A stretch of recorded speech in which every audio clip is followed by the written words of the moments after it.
यहाँ पर क्वेश्चन में गिवन है कि सैम जो है सैम वो स्कूल जाया करता था। Used to walk to school every morning. हर सुबह स्कूल जाया करता था। And it takes 20 minutes.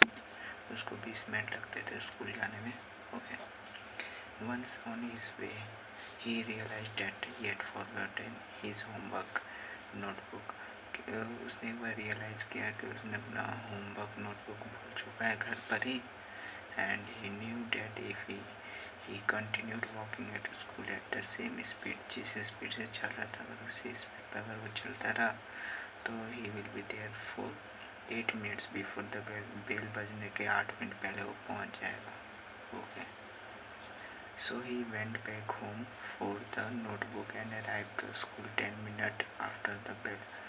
वो घर गया वापस, फिर 10 मिनट, फिर जब वो आया स्कूल में तो बेल के 10 मिनट बाद आया, बेल बजने के 10 मिनट बाद आया। If he had walked all the way with his usual speed, अगर उसका स्पीड जो है सेम रहा, ठीक है, तो what fractions of the way to the school he had covered till the moment he turn back हो। तो इसने बोला है कि जब वो मुड़ा तो वहाँ से लेकर स्कूल तक की दूरी जो तय किया है उसका फ्रैक्शन क्या है, कंपेरिजन क्या है टोटल दूरी में उसके घर से स्कूल तक। जैसे कि यहाँ पे दिया हुआ है, ये सैम का घर है जिसको एच से डिनोट करते हैं, और यहाँ पे सैम का स्कूल है जो एस से डिनोट करते हैं। इसके बीच का डिस्टेंस जो है वो स्मॉल एस है। अब मान लेते हैं कि वो at a distance D from home, वहाँ से वो वापस लौट गया यहाँ से, इसको हम बी मान लेते हैं, और ये दूरी हो गया डी माइनस एस। हो गया। तो वो उसने क्या किया, पहले घर से गया, यहाँ से मुड़ा, फिर वापस गया, फिर इधर आया। ठीक है, ये तो मालूम है कि ये वाला जो पॉइंट है ये तो 20 मिनट्स लेगा, क्योंकि ये घर से सीधा स्कूल तक का है।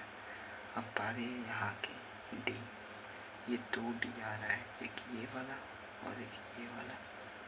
तो यहाँ पे हमें क्वेश्चन में गिवन जो दिया है उससे क्या मान चलता है कि उसको स्कूल जाने में 20 मिनट लगता है,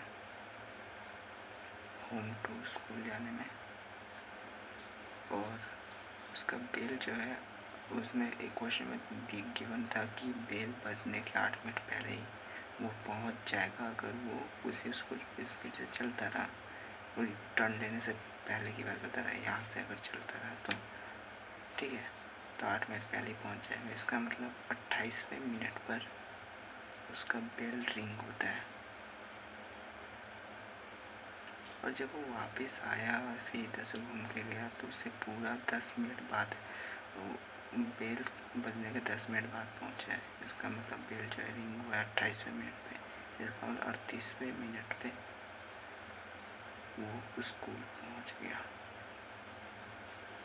तो यहाँ से क्या मान चलता है कि यहाँ तो इसे 20 मिनट लगा था, वैसे टोटल जाने में 38 मिनट का समय लगा है घूम के जाने में।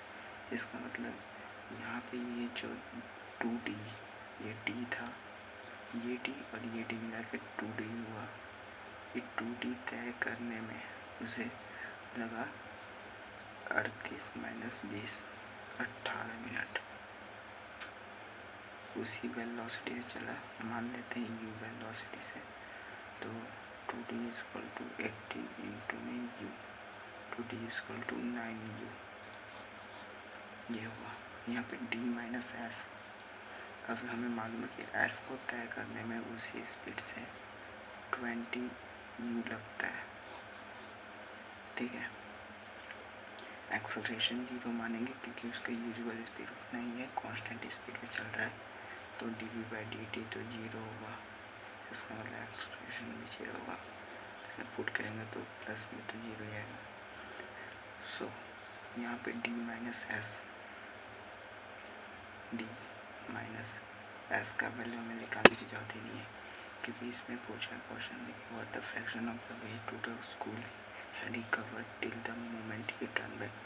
जब वो वहाँ से मुड़ा पीछे, ठीक है, मुड़ा पीछे, तो उसके टोटल डिस्टेंस से कितना दूरी वो पहले ही तय कर चुका था।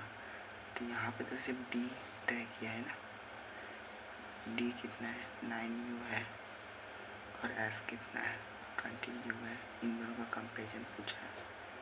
कटा D by S is equal to 9/20 is the answer.